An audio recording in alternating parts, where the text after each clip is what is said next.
आज का हमारा टॉपिक है आर्हेनियस का सिद्धांत। ये जो आर्हेनियस का सिद्धांत है ये अम्ल क्षार एवं लवण से संबंधित है।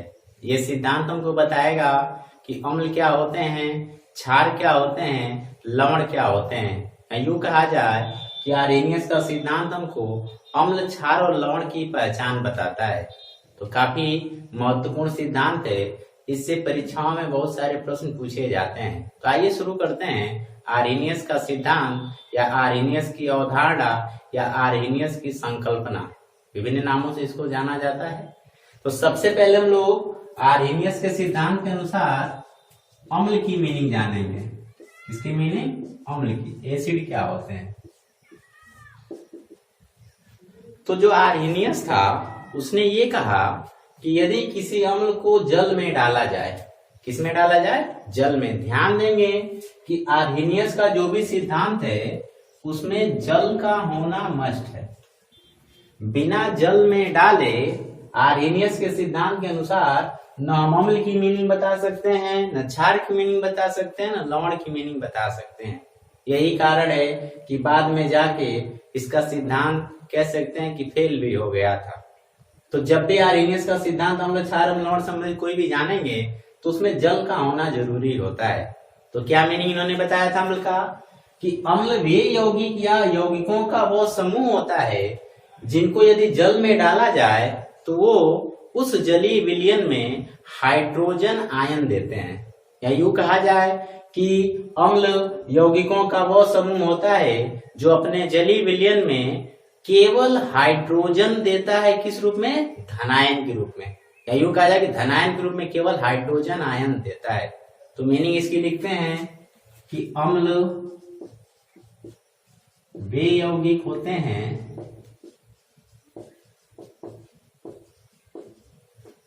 जो अपने जलीय विलयन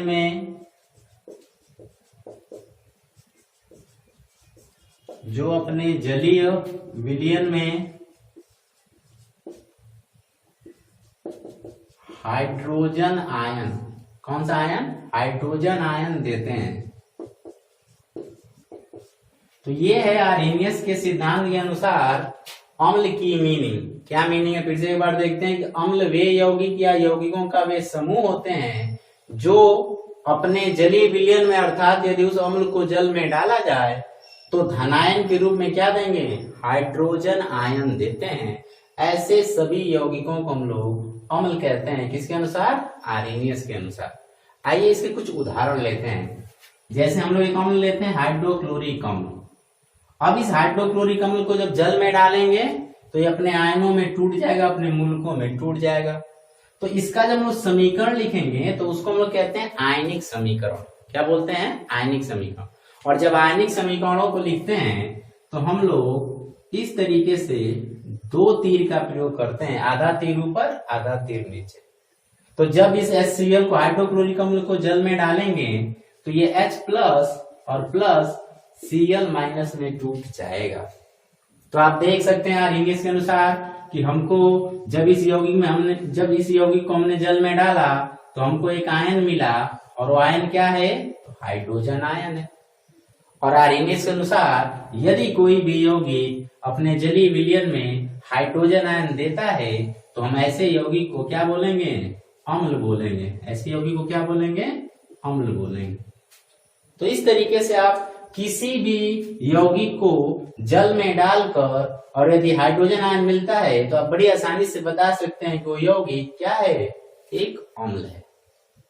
ठीक है। तो ये अम्ल की पहचान हो गई कि अम्ल वे होते हैं जो अपने जलीय विलयन में क्या देते हैं? हाइड्रोजन आयन देते हैं। कुछ और उदाहरण लेते हैं। जैसे HNO3 का लेते हैं, नाइट्रिक अम्ल का। इसका भी आयनिक समीकरण बनाएंगे तो ये भी जलीय विलयन में हाइड्रोजन आयन और प्लस हमको NO3 आयन, नाइट्रेट आयन देगा। तो आप देख सकते हैं ये भी हाइड्रोजन आयन दे रहा है, अतः ये यौगिक भी एक क्या है? अम्ल है। ऐसे आप बहुत सारे उदाहरण ले सकते हैं। जैसे हम लोग ले सकते हैं CH3COOH, इसको हम लोग बोलते हैं एसिटिक अम्ल। और इसको यदि हम लोग जल में डालेंगे तो ये भी हमको हाइड्रोजन आयन और साथ में क्या देगा? CH3COO पे माइनस, इसको हम बोलते हैं एसीटेट आयन। क्या बोलेंगे, एसीटेट आयन। आप देख सकते हैं ये कार्बनिक अम्ल है और इसको भी जल में डालें तो ये भी हमको हाइड्रोजन आयन देता है। तो जितने भी यौगिक अम्ल, जितने भी यौगिक जल में डालने पे ये हाइड्रोजन आयन उपलब्ध कराएंगे, ठीक है, ऐसे सभी यौगिक अम्ल की संख्या दी जाती है आर्हेनियस के अनुसार।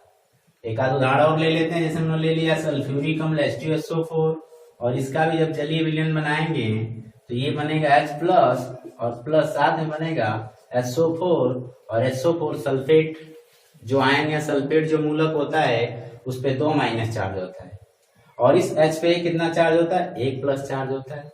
तो आयनिक समीकरण की भी विशेषता होती है कि चाहे समीकरण कोई भी हो वो संतुलित होना चाहिए, तो आयनिक समीकरण भी संतुलित होना चाहिए। तो आयनिक समीकरणों में ना आयंस को बैलेंस करते हैं। आयनिक समीकरण में जितने धनायन होने चाहिए उतने ऋणायन होने चाहिए। आप देख सकते हैं कि इन सब में तो एक धनायन एक ऋणायन है, बट यहाँ पे 2 ऋणायन है, एक धनायन है, तो इसके लिए आप यहाँ पे 2 से मल्टीप्लाई कर दें। क्यों? क्योंकि देखिए इधर हाइड्रोजन 2 दिख रहा है, तो अब एक हाइड्रोजन पे 1+ चार्ज, तो 2 हाइड्रोजन पे 2+ चार्ज, तो 2+ चार्ज 2 - चार्ज, इस तरीके से ये समीकरण बैलेंस है। समझ में आ गया? तो आपने देखा आर्हेनियस के सिद्धांत के अनुसार कि अम्ल वे यौगिक होते हैं जलीय विलयन में हाइड्रोजन आयन देते हैं। आपको कई सारे उदाहरण भी दिए गए जिसके द्वारा बड़ी आसानी से इन चीजों को समझ सकते हैं। अब इसमें एक थोड़ा सा हम कह सकते हैं कि सुधार है, या यूं कहें कि बहुत सारे बुक्स में दे रखा है कि अम्ल वे होते हैं, ठीक है, या अम्ल वे यौगिक होते हैं जो अपने जलीय विलयन में हाइड्रोजन आयन वहां पे 9 देके क्या दे रखा है, H3O+, इसको हम बोलते हैं हाइड्रोनियम आयन। कौन सा आयन बोलेंगे, हाइड्रोनियम आयन। तो अब दे रखा है बहुत सारे बुक्स में कि अम्ल वे होते हैं, आर्हेनियस के सिद्धांत में ही दे रखा है कि अम्ल वे होते हैं जो अपने जलीय विलयन में क्या देते हैं, हाइड्रोनियम आयन देते हैं।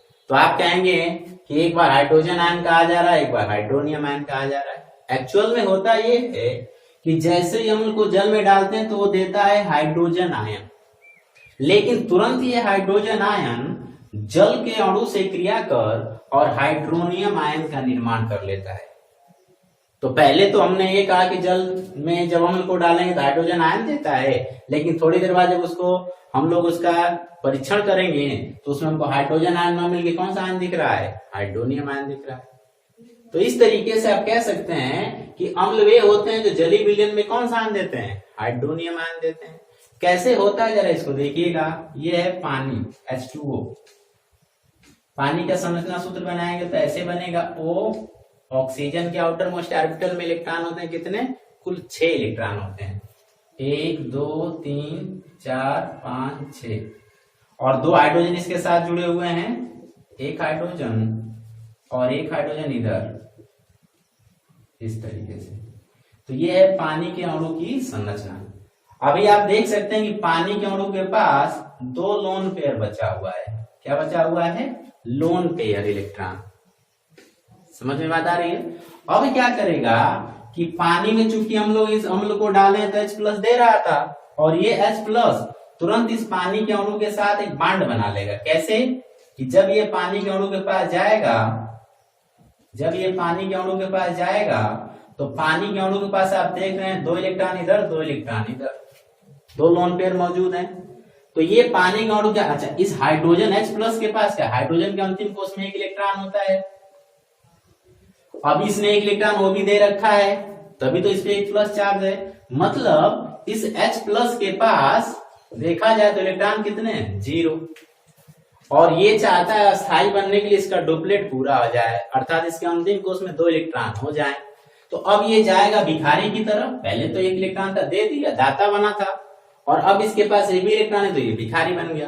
तो अब ये भिखारी जाएगा इस पानी के पास, तो पानी के को इसके पे दया आ जाएगा, और ये क्या करेगा, अपना 1 जोड़ा इलेक्ट्रॉन इसके तरफ ट्रांसफर कर देगा इस तरीके से। समझ में बात आ रही है?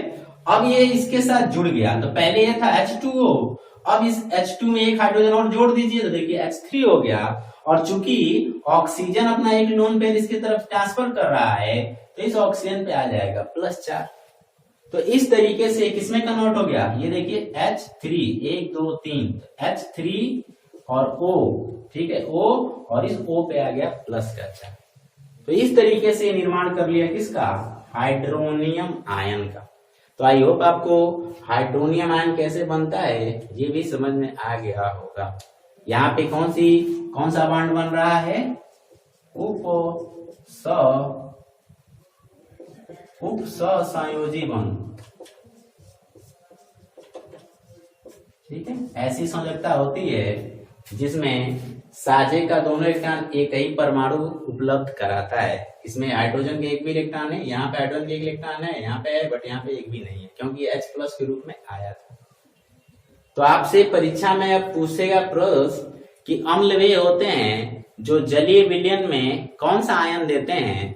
यदि इस तरीके का प्रश्न पूछेगा तो बताएंगे हाइड्रोनियम आयन।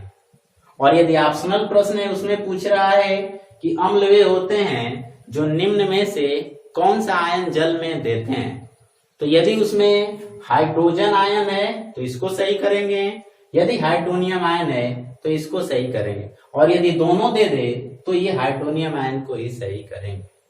समझ में बात आ गई। तो आई होप आपको आर्हेनियस का जो सिद्धांत है, जो अम्ल के लिए उसने जो सिद्धांत दिया था वो समझ में आ गया होगा कि अम्ल वे यौगिक या यौगिकों का समूह होता है जो अपने जलीय विलयन में क्या देता है, हाइड्रोजन आयन, या क्या देता है, हाइड्रोनियम आयन। देता तो है हाइड्रोजन ही आयन, बट ये हाइड्रोजन आयन थोड़ी देर में मॉडिफाई होके और हाइड्रोनियम आयन में कन्वर्ट हो जाता है। तो आपके एक नए आयन से भी मुलाकात हो गई जिसका नाम क्या है, हाइड्रोनियम आयन। इसके सूत्र पे विशेष ध्यान देंगे। इसका सूत्र है H3O पे प्लस चार्ज। क्लियर हो गया, आप इसको नोट कर लीजिए। फिर हम लोग आर्हेनियस का जो सिद्धांत है किस पे अप्लाई करते हैं, क्षार पे। यानी क्षार की मीनिंग आर्हेनियस के द्वारा क्या थी उसको हम लोग देखते हैं। नोट कर लीजिए। चलिए, आपने नोट कर लिया होगा। अब हम लोग आर्हेनियस की जो है क्षारक संकल्पना को देखते हैं। तो आर्हेनियस के अनुसार मैंने कहा है कि आर्हेनियस का जो भी सिद्धांत है जल पे आधारित है, और यही कारण भी था इसके सिद्धांत के फेल होने का। तो यहाँ पे क्षारक जो है इसको भी हम लोग किस में डालेंगे, जल में। तो मैं इसकी मीनिंग लिखता हूं। आर्हेनियस के अनुसार क्षारक वे यौगिक होते हैं या यौगिकों का समूह होते हैं, क्षारक वे यौगिक होते हैं जो अपने जलीय विलयन में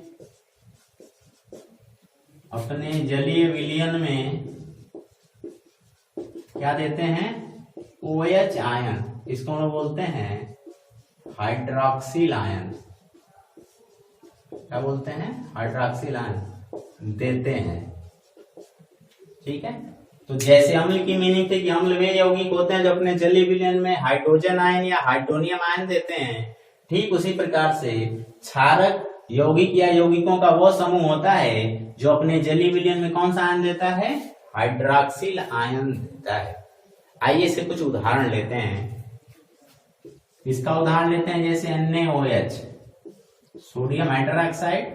ठीक है, एक ये भी तरीका है, नाम में हाइड्रोक्साइड आएगा तो एक क्षारक होगा। अब इसका आयनिक समीकरण लिखना है क्योंकि जल में डालेंगे तो अपने आयनों में टूट जाएगा। इसीलिए आर्हेनियस के सिद्धांत को हम लोग आयनिक सिद्धांत भी कहते हैं। ठीक है, अब इसको जल में डालेंगे तो ये हमको क्या देगा, Na+ और प्लस OH-। तो ये देखिए, ये ऐसा यौगिक है जो जल में डालने पे कौन सा आयन दे रहा है, हाइड्रोक्सिल आयन दे रहा है। यही कारण है कि इस NaOH को हम लोग क्या बोलेंगे, क्या है, ये क्षारक है। नाम क्या होगा इसका, सोडियम हाइड्रोक्साइड। जब OH रहेगा तो नाम में क्या जोड़ देते हैं, हाइड्रोक्साइड। चलिए एक और लेते हैं KOH। इसका आयनिक समीकरण बनाएंगे, ऐसे ही बनेगा K+ और प्लस OH-। तो इसमें भी OH आ गया, मतलब ये भी एक क्षारक है। कुछ और उदाहरण लेते हैं जैसे CaOH का ट्वाइस, इसका जलीय विलयन बनाएंगे तो हमको मिलेगा कैल्शियम 2+4 प्लस OH।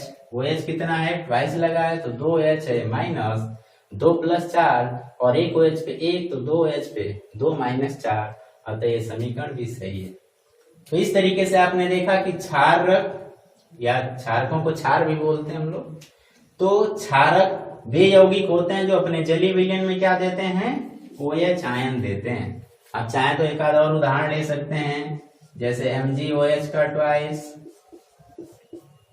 इसका भी आप समीकरण बनाएंगे तो यही बनेगा Mg पे 2 + 4 + 2OH पे माइनस। तो आप देखिए ये भी OH आन दे रहा है, मतलब ये भी क्षारक है। तो आई होप आपको आर्हेनियस का जो सिद्धांत है, जो क्षारकों के उन्होंने जो अवधारणा दी थी वो भी समझ में आ गया होगा। और साथ ही साथ एक चीज ये भी समझ में आ गया होगा कि जितने ऐसे हुई लिखेंगे आप जिनमें OH OH दिखे, कोई जरूरी नहीं कि ऐसे समीकरण बनाए, OH देखते ही आप बता देंगे कि वो सभी के सभी क्या हैं, क्षारक हैं। और अम्ल रहेगा तो जितने भी अम्लों में H दिखे, जितने भी यौगिकों में H दिखे, वो सभी के सभी यौगिक प्राय अम्ल की श्रेणी में आते हैं। यदि कुछ अपवाद होगा तो उसको आप छोड़ देंगे, ध्यान देंगे। जैसे पानी लिखा H2O, ठीक, इसमें भी H दिख रहा है, लेकिन पानी एक ऐसा यौगिक है, उदासीन यौगिक है, इसको आप अम्ल नहीं कहेंगे। समझ में बात आ रही है? अच्छा, अब इसी तरीके से लवण की मीनिंग क्या हो जाएगी? तो लवण की मीनिंग ऐसे हो जाएगी कि वे यौगिक जो अपने जलीय विलयन में न H+ दें, क्योंकि H+ तो अम्ल देगा, न OH- दें, क्योंकि OH- कौन देगा, क्षारक देगा। तो वे यौगिक या यौगिकों का वह समूह जो अपने जलीय विलयन में न H आयन दे न OH आयन दे, ऐसे सभी यौगिकों को हम लोग क्या बोलेंगे, लवण बोलेंगे। जैसे इसका उदाहरण बना लेते हैं, लवण वे यौगिक होते हैं, डेफिनेशन आप लिख सकते हैं कि लवण वे यौगिक होते हैं या यौगिकों का समूह होता है जो अपने जलीय विलयन में न तो H+ दे और ना ही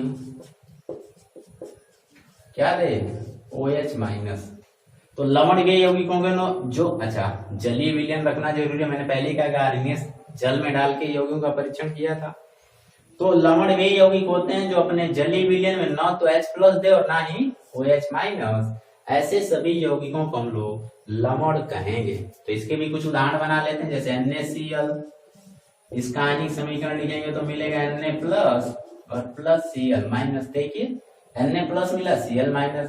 इसमें कहीं भी आपको न H+ दिख रहा होगा न OH- दिख रहा होगा, इसलिए क्या है, एक लवण है। और सबको पता है NaCl सबसे फेमस लवण है। आप ले सकते हैं MgCl2। अब देखिए इसको मैग्नीशियम मिलेगा, इस पे प्लस चार्ज कितना होता है, 2, और साथ में Cl पे 1 - चार्ज दें, यहाँ पे 2Cl लगा ले, क्योंकि इधर Cl जो है 2 है। तो आप देख सकते हैं कि इसमें भी हमको मैग्नीशियम आयन मिला और Cl- मिला है, न H+ मिला न OH-, इसलिए MgCl2 भी क्या है, एक लवण है। आई होप आपको आर्हेनियस का सिद्धांत कि अम्ल क्या होते हैं जो जलीय विलयन में H+ देते हैं, क्षारक क्या होते हैं जो जलीय विलयन में OH देते हैं, और लवण क्या होते हैं न तो जो H+ दे और ना ही OH-। ऐसे सभी यौगिक हम लोग लवण कहते हैं। फिर बाद में बहुत से यौगिक मिले जो इन मानकों पे खरे नहीं उतरे, इसलिए आर्हेनियस का सिद्धांत फेल हो गया। तो उसके लिए हम लोग कुछ अन्य सिद्धांतों जैसे लुईस का अम्ल क्षार सिद्धांत या ब्रॉन्स्टेन और लारी का अम्ल क्षार सिद्धांत, उसको हम लोग अगली वीडियो में पढ़ेंगे। वीडियो को देखने के लिए धन्यवाद।